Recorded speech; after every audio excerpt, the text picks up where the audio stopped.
տենց լինում է, չէ, որ երկու մարդ պարզապես ծնված են իրար համար, իրանք համ իրար ցուցված են, համ իրար հակացուցված են, որովհետև մենք երկուսս էլ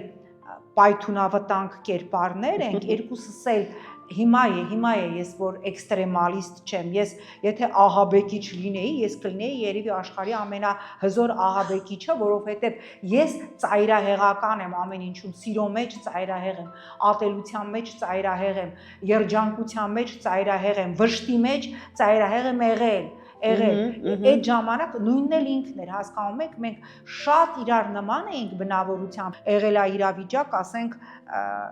որ երթուղայինով գալիս էի հայկական ժամանակ, ինքը հաշվում էր 5 րոպե տնից կանգ առ,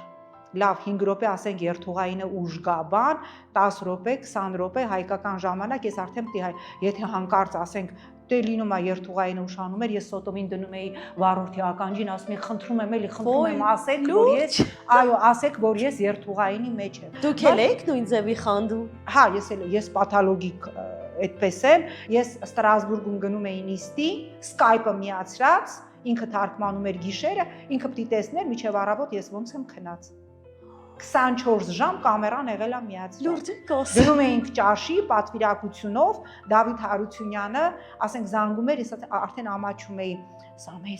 հեսա դեսերտը ուտենք դուրս գանք, հեսա չայը բան, մի օր Դավիթը վերցրեց հեռախոսը, ասեց Սամ ջան, առանց կատակի եմ ասում, արի իրա վրա դու ժուչոկ դիր, որ մենք հանգիստ պատվիրակությունով հաց ուտենք ու մեր ասում էր լուրջ էր անենք։ Հա, գործը անենք։ Ես անթա հեսա 5 րոպեից դավ չենք վեկենում, դա հեսա, այսինքն դա եղել է 23 տարի